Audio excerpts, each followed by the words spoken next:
উত্তাল জুলাইয়ের সকল শহীদ এবং বীর যোদ্ধাদের আত্মত্যাগের প্রতি গভীর শ্রদ্ধা জানিয়ে আজকের জরুরি সংবাদ সম্মেলনে আপনাদের স্বাগত। উপস্থিত আছেন, আমরা গতকাল গোপালগঞ্জে দেখেছি, তার নিন্দা জানানোর ভাষা আমাদের নাই। সরকারের ব্যর্থতা এবং এনসিপি নেতৃবৃন্দের রাজনৈতিক অপরিপক্কতা সব মিলিয়ে গতকালের ঘটনায় পুরো জাতির কাছে ভুল বার্তা গিয়েছে। দায়িত্বশীল রাজনৈতিক দল হিসেবে দেশের সার্বিক পরিস্থিতি নিয়ে আমাদের উদ্বেগ এবং পরিস্থিতির উন্নতির জন্য আমাদের সুপারিশ নিয়ে আজকের এই সংবাদ সম্মেলনের আয়োজন করা হয়েছে। বন্ধুগণ, অন্তর্বর্তীকালীন সরকার দায়িত্ব নেবার পর আজ পর্যন্ত দেশের মানুষের সবচেয়ে উৎকণ্ঠার বিষয় হলো আইন শৃঙ্খলা পরিস্থিতি। একটি দেশের সামগ্রিক স্থিতিশীলতা এবং বিনিয়োগের পরিবেশের উপরেই নির্ভর করে,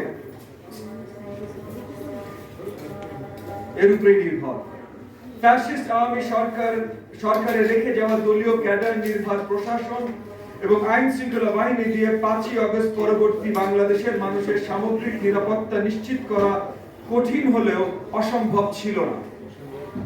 তবে সরকার প্রশাসনকে আওয়ামী মুক্ত করতে কার্যকর কোনো পদক্ষেপ গ্রহণ করে নাই বলেই জাতীয় রাজস্ব বোর্ডে বিদ্রোহ হয়েছিল। আইন শৃঙ্খলা বাহিনীর নৈতিক মনোবল বৃদ্ধি এবং বাহিনীগুলোর অভ্যন্তরে কোনো শুদ্ধি অভিযান পরিচালনা করা হয় নাই বলে সারা দেশে ধিমে তালে তাদের কার্যক্রম চলছে। শস্যের ভেতর ভূত রেখে নতুন বাংলাদেশের প্রত্যাশা পূরণ সম্ভব না। বন্ধুগণ, গোপালগঞ্জে শুরু থেকেই পতিত এবং পরাজিত আওয়ামী সন্ত্রাসীরা সক্রিয় ছিল। সেখানে স্বেচ্ছাসেবক দলের গাড়ি বহরে হামলা করে স্থানীয় একজন নেতাকে হত্যা করার মতো ঘটনা ঘটলেও আমরা কোনো ক্র্যাকডাউন পরিচালিত হতে দেখি নাই। গোপালগঞ্জের পরিচিত আওয়ামী ক্যাডাররা কার প্রশ্রয়ে বুক ফুলিয়ে ঘুরে বেড়ায় আমরা তা জানতে চাই।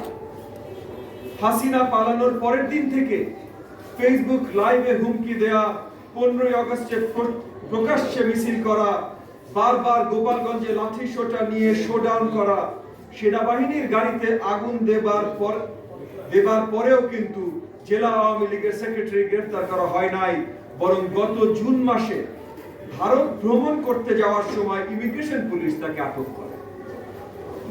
আমরা প্রশ্ন রাখতে চাই, বারবার সরকারকে বলার পরও জেলা উপজেলা পর্যায়ে আওয়ামী লীগের সন্ত্রাসী নেতা কর্মীরা কেন গ্রেফতার হচ্ছে না?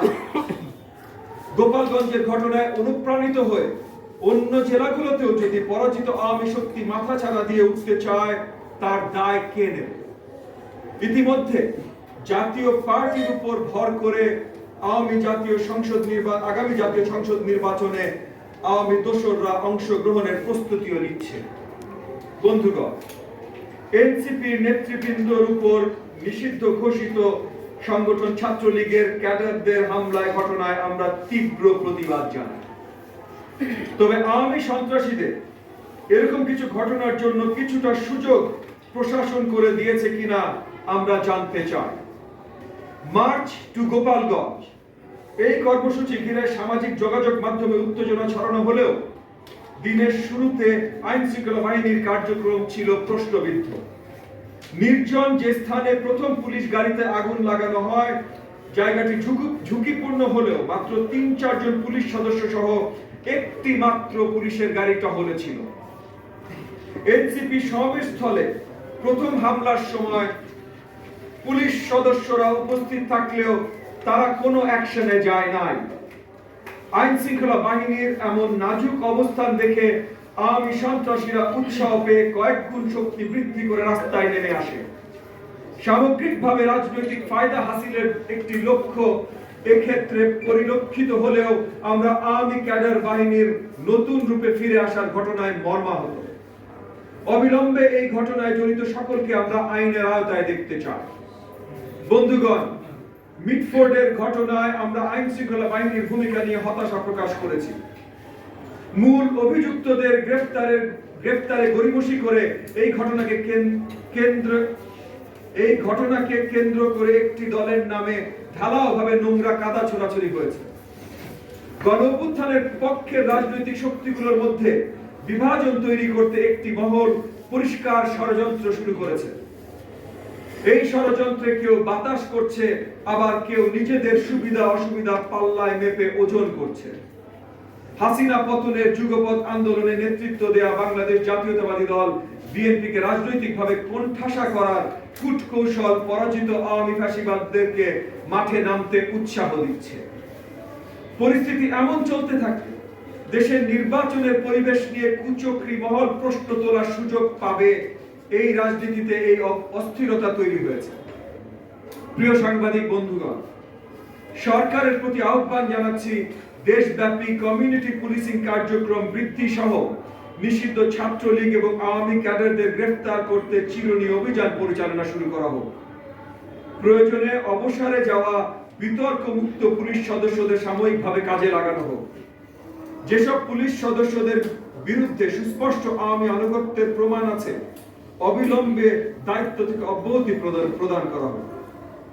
একই সাথে আমাদের প্রধান দাবি, অবিলম্বে আগামী জাতীয় সংসদ নির্বাচনের তারিখ ঘোষণা করা হোক। দেশ যত দ্রুত গণতান্ত্রিক প্রক্রিয়ায় ফিরে যাবে, দেশের আইন শৃঙ্খলা পরিস্থিতি তত উন্নতি হবে বলেই আমাদের বিশ্বাস। তবে সরকারের তরফ থেকে নির্বাচন কেন্দ্রিক কোনো উদ্যোগ না থাকায় আমরা হতাশা প্রকাশ করছি। একই সাথে আওয়ামী লীগের সন্ত্রাসীদের বিরুদ্ধে সরকারের কুসুম কুসুম অবস্থান নিয়েও আমরা গভীর উদ্বেগ প্রকাশ করছি। যারা গ্রেফতার হয়েছিল তারা কতজন এবং কিভাবে জামিন পেয়ে বেরিয়ে গেছে, আমরা সেটাও পরিষ্কার জানতে চাই। বন্ধুগণ, আমরা রাজনৈতিকভাবে এই সরকারকে সহযোগিতা অব্যাহত রেখেছি এবং আমরা আশা করব সরকার আমাদের উদ্বেগের বিষয়গুলো গুরুত্বের সাথে বিবেচনায় নেবে। গত বছর জুলাই মাসে যে ঐক্য আমরা দেখেছিলাম, সরকারের কিছু ব্যক্তির কারণে সে ঐক্য যাতে আর ফাটল না ধরে, আমরা সে ব্যাপারে সরকারকে সতর্ক করছি। আশা করছি মাননীয় প্রধান উপদেষ্টার প্রতিশ্রুতি আগামী রমজান শুরুর আগে জাতীয় নির্বাচনের তারিখ ঘোষিত হবে।